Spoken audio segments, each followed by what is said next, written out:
All right, this is going to be my top 10 pro wrestling matches of the year so far. Since we're at the halfway point of 2020, I figured this would be a good time to do a list. Okay, so this is mainly going to be WWE, NXT, AEW, just the major pro wrestling promotions in the United States. If anyone wants to recommend any other matches from New Japan, from the New Japan Cup or Wrestle Kingdom, then yeah, feel free to post in the comments section. Any recommendations would be much appreciated. So yeah, let's get right down to the list. At number 10, I got Seth Rollins versus Kevin Owens from WrestleMania 36, Night 1. Yeah, WrestleMania 36, especially Night 1, I think a lot of people are going to look back at that show with a lot of fond memories. I thought it was a really underrated show. Now, at the time, after the show was over, it felt a little bit underwhelming for WrestleMania, but, it's kind of like the Jay-Z thing where you didn't really appreciate it until the second one came out. Like, after Night 2, it was like, oh, man, you look back at Night 1, you're like, that was a pretty fun show. It really was. It just, some of the matches like Sammy and Bryan felt kind of underwhelming, but it definitely had like an independent wrestling type of feel to it, which is pretty unique. I think, years down the road, you can always look back to that show. It's like WrestleMania became Indie Mania. But it was cool, man. Rollins and Owens, I thought they had the best match on that show. The DQ kind of depressed me at first. I was like, oh, why are they doing the DQ thing? But thank God they continued the match, and Owens had his little WrestleMania moment. It seems like that Owens WrestleMania moment where he jumped off the WrestleMania sign. I don't know if it's going to be that memorable in retrospect, but I just thought they had a fun match. I wish, like, once they got back to the ring after that spot, I would just wish there would have been some more back and forth. I really thought they really could have, just kind of, that was the last match in the ring that night. So I don't know why it felt a little bit rushed once I got back into the ring with Owens doing the stunner. But, it was a big win for Owens, though. I really thought Owens needed that victory. Maybe he got hurt in that match. I'm not so sure where exactly he got hurt, but you haven't seen a lot of Owens. And I was kind of disappointed that, Owens wasn't able to use this victory and really build momentum after it. It just seems like he's just been injured, and you've only seen him on rare occasions so far. But yeah, make no mistake about it. I thought Rollins and Owens, I kind of feel like it didn't really get the respect that it deserved. I really thought it was, probably the best match from WrestleMania weekend. It's definitely debatable. There was a lot of fun stuff that weekend. Probably the stuff that really stole the show were, the AJ and Undertaker match, and the matches that were pre-taped. Those are the matches that kind of you remember the WrestleMania for. But I'm always going to remember WrestleMania 36 Night 1 as just being, just having some, independent wrestling matches at WrestleMania. It just kind of had that feel to it. So number 9.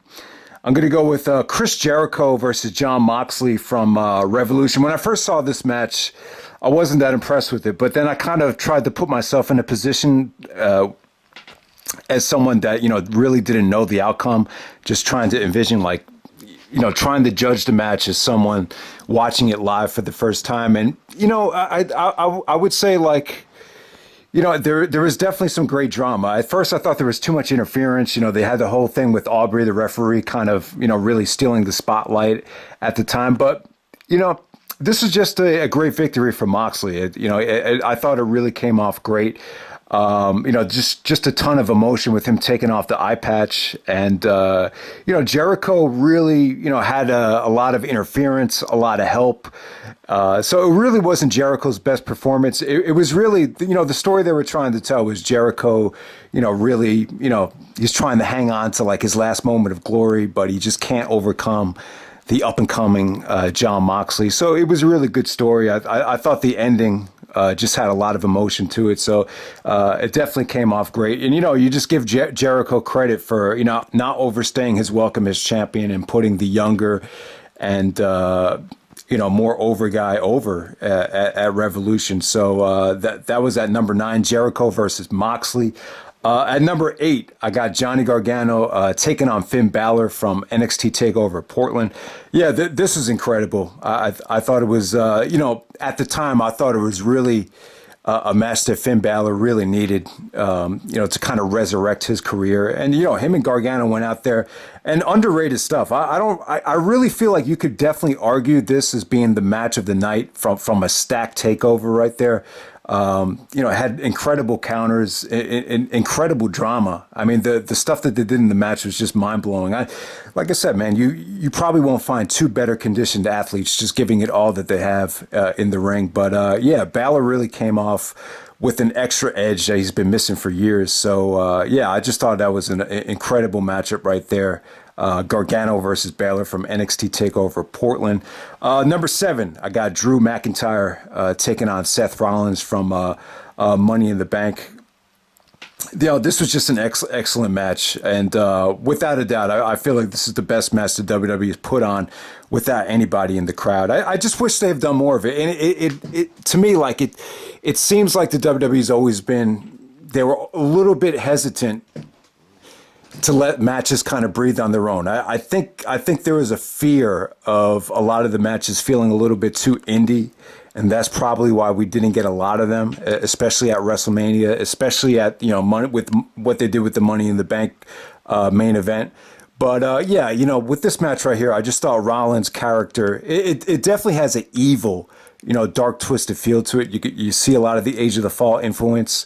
And I just thought McIntyre and Rollins just had a great matchup right here. Rollins just showed tremendous feats of strength, the double Falcon arrows, just everything that they did here. Very hard-hitting match. For as good of a shape as Rollins is in, McIntyre, he's even more muscular and just as fast and just as strong as Rollins. So it was just a great matchup right here. Really, really showed you. It was just really a great test for McIntyre. Just shows how great of a champion he's going to be.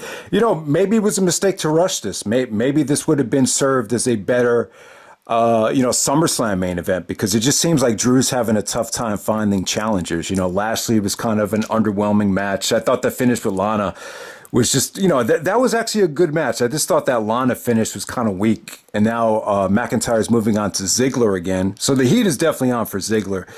The Ziggler matches against Kofi last year were very underwhelming. So Ziggler definitely needs to step it up. So, it's just a shame, man, because, maybe Drew McIntyre, Seth Rollins, maybe this could have been a solid SummerSlam main event. But, we got it at Money in the Bank, and it was great stuff. I think most people would agree that this was definitely one of the best WWE matches of the year so far. And without a doubt, I would say the best without a crowd.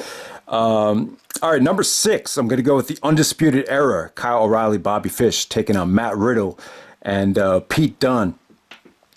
And this was awesome. These are the matches that I would go back to. When you look back at NXT TakeOver Portland, I just felt like looking back on it, I really agreed looking back on it that the Adam Cole and Tommaso Ciampa main event, it was a little bit too over the top for me. I just didn't feel the urge to go back to it. So I would say without a doubt the tag match with the Undisputed Era and the Super Bros, this really stole the show for me. I mean, it was just compared to the AEW tag, it was a little bit shorter. It's not going to get the kind of blowaway reaction that the AEW match got, but this is an incredible tag team match right here. I just thought it had hot tags, great teamwork from both teams, just out of this world offense. I mean, the finish when Riddle got the pinfall was just breathtaking. The crowd was there every step of the way. That was a WrestleMania type of, emotional finish right there. And, this is going to be the last Riddle match at an NXT TakeOver. So, he went out with a bang. It's a shame that him and Pete Dunne couldn't stay champions. I'm not so sure what happened to Pete Dunne. Maybe he wants to stay overseas.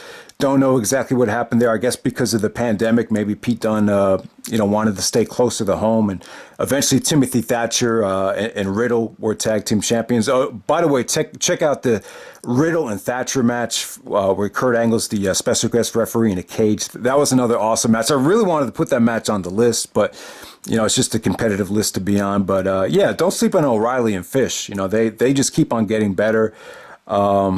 It just seems like that core of the Undisputed Era. They've been in NXT for a long time, and they're really kind of the exclamation point of that brand. So you just don't know exactly how much longer they're going to stay in NXT. But so far so good, man. They've had a great run so far.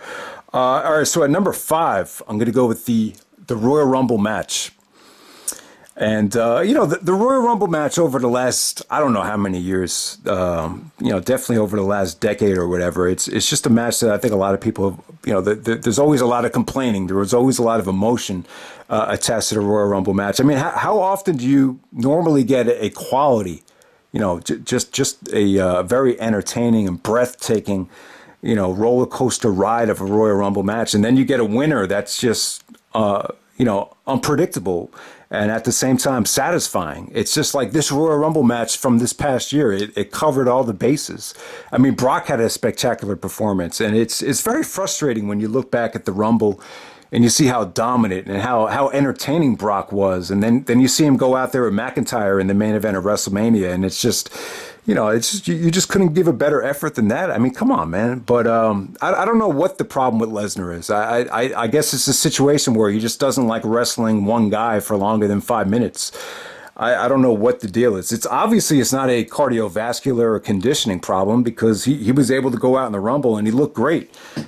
Probably my favorite part in the Rumble was the Shelton spot. I love that. So Lesnar just did some really entertaining things, especially the MVP stuff. And, Edge and Orton, that's where kind of, Edge kind of drew first blood on Orton there. People kind of forget that, but Edge is the one that eliminated Orton, and that might have awoken the beast.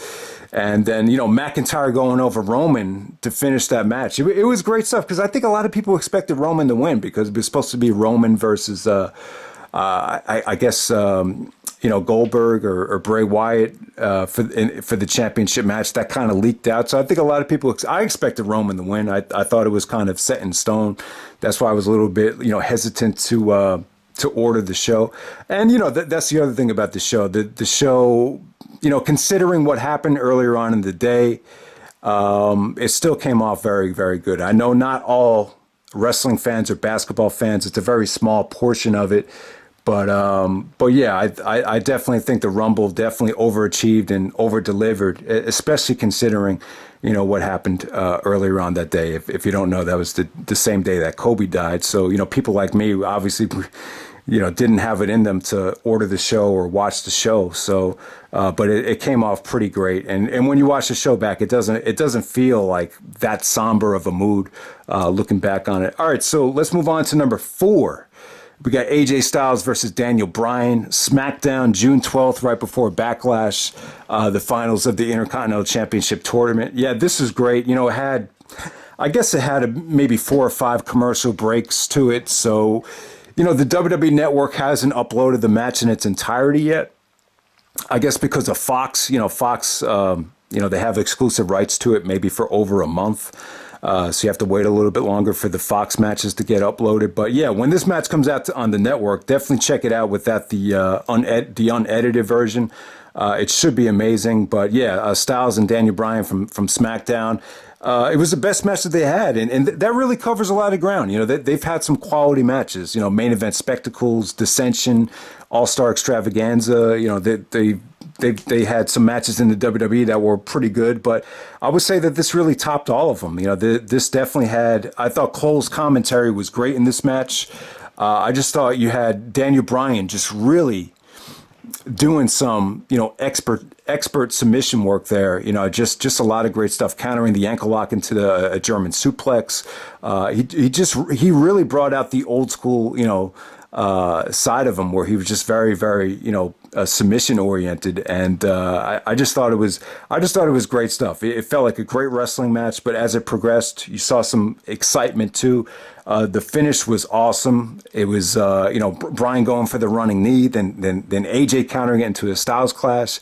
And then AJ actually hits the phenomenal forearm to get the pinfall. It's not the springboard 450, it's phenomenal forearm to get the pinfall. So AJ Styles, the new Intercontinental Champion. And yeah, man, it's just, that was a great matchup right there. It really left you looking forward to, what's at stake with the IC title, especially with Matt Riddle possibly involved now.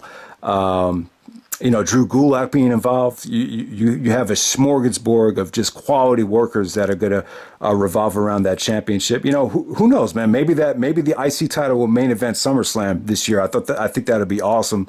But on SmackDown this past week, it was more of a tribute to the Undertaker, so they didn't really have any IC title matches. But yeah, Riddle actually challenged AJ for the belt a couple weeks ago, so I'm really looking forward to see what happens there. I'd love to see a rematch between AJ and Bryan for the IC title at a pay-per-view too. I think that would be amazing.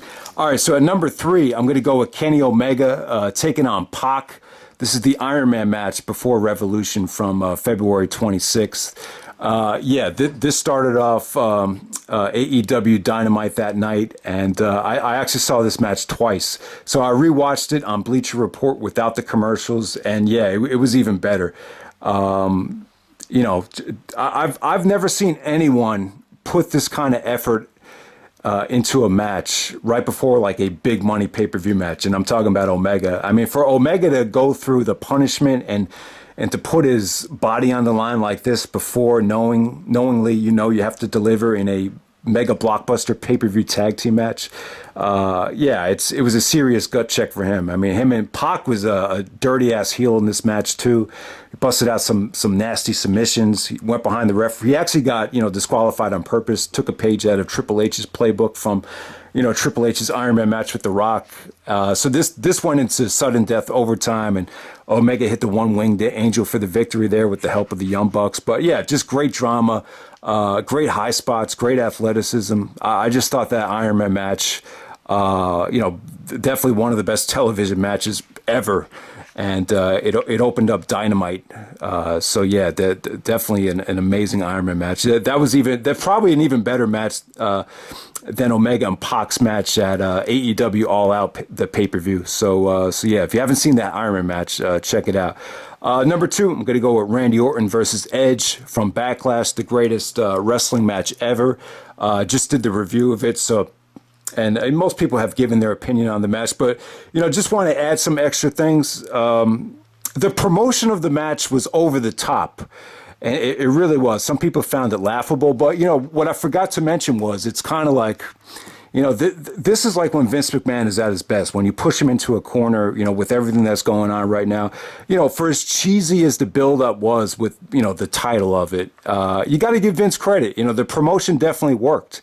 He definitely gave the fans what they wanted. I think a lot of fans were craving better wrestling matches. Money in the Bank was definitely a letdown for me. We really wanted to see a great wrestling match. And, even though,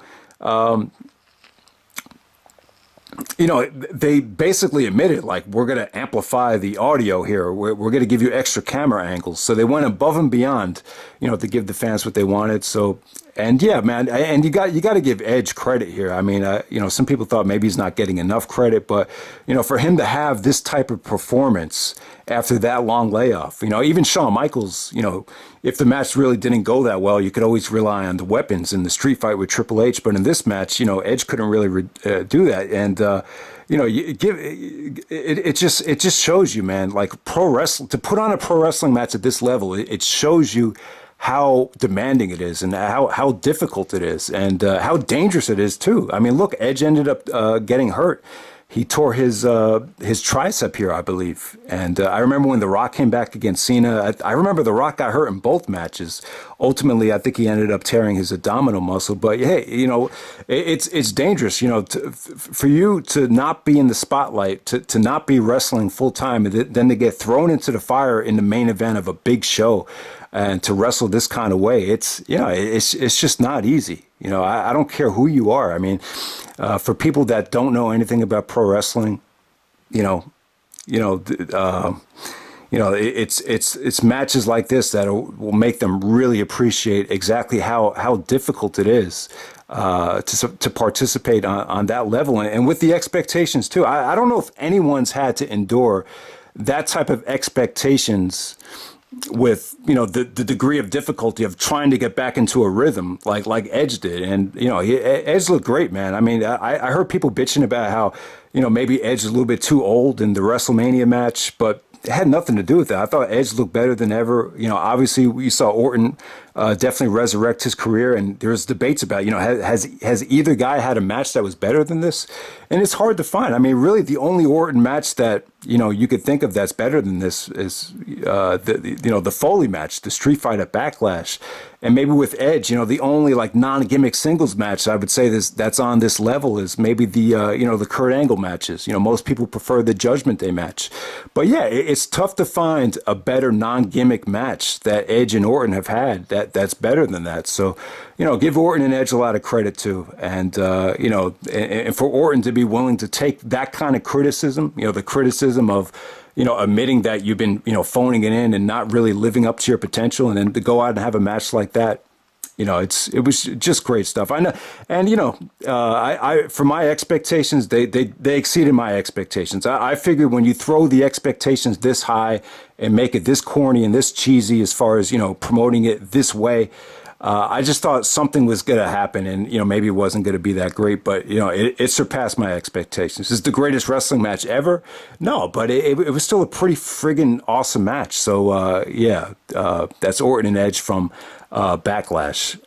And at number 1, I got Kenny Omega and Adam Page taking on the Young Bucks from AEW Revolution. So if you're going to call Orton and Edge the greatest match ever, you could call this the greatest tag match ever. But I mean, it was just great to see. It was great to see the Bucks, get this kind of platform on a major pay-per-view. It didn't feel rushed. Even when the crowd knew this match was something special, they let it drag out even longer. And, obviously it was a great performance for Adam Page. Omega was selling the injury, the arm injury from the Iron Man match. The Bucks just looked amazing here. I mean, it was just one of those magical tag team matches that's, it's never going to be duplicated on that level, probably in the United States. I mean, I don't know if we've seen a better match, better tag team match in the United States in a very long time. I mean, it's tough to say what could even come close to this as far as tag team matches that we've had here in the States. I mean, it's really tough to say. But yeah, that was the Revolution match. I think Meltzer rated it 6 stars, and I just remember the Dynamite after, how people were raving about it, and if you didn't see it, you just felt like, oh man, you really fucked up. So it was just one of those type of things. But yeah, I mean, the star of the show was Adam Page. Page really hadn't. He's still progressing, he's still growing, and you definitely felt like it was a team effort to really get Adam Page up to that next level, and he really passed the test there. So yeah, you guys know Omega, Page, and the Young Bucks. I got that at number 1. All right, just some honorable mentions. So if you haven't seen it yet, the Riddle and Thatcher match, the cage match with Kurt Angle as the special guest referee. Check that out. Also, Keith Lee, Johnny Gargano from NXT In Your House. I thought that was a pretty good match, but I just felt like it was just lacking just a little bit, to make this list. All right, from the WWE, the Triple Threat Ladder match from WrestleMania was really good too. John Morrison, Jimmy Uso. Yeah, who was it? Morrison, Uso, and Kofi Kingston. I thought they busted their ass while they were in there. Rhea Ripley and Charlotte. A lot of people love that match, and it was good. I'll give that credit. They really got a lot of time out there, and they didn't really wrestle for a crowd. So I like that about the match. It was just very submission oriented, tons of selling, good selling too. Daniel Bryan versus Drew Gulak from Elimination Chamber, another quality matchup. I love the competitiveness in that match. That almost made the list. AJ Styles versus Riddle. You kind of had a crappy ending there with. I think it was King Corbin kind of interfered. I think Riddle actually got the victory there, right? That was a non-title match, but still, it was a little bit on the short side, but still a nice, pleasant surprise with that AJ and Riddle match. Let me see if there's anything else that I missed here. Kenny Omega versus Trent from AEW. That's Cody was actually doing commentary there. There was really nobody in the crowd. That was another solid matchup. The Bash at the Beach tag match was the Elite versus who was it? Ortiz, Santana and Ortiz, and the Best Friends. It was an 8-man tag match. That's another quality matchup right there. So if you haven't seen it yet, check it out. But that's pretty much it, guys. That's my top 10 matches of the year. Let me know what I left out. Let me know what you think should be higher. If there's any recommendations, please post it. All right, thanks.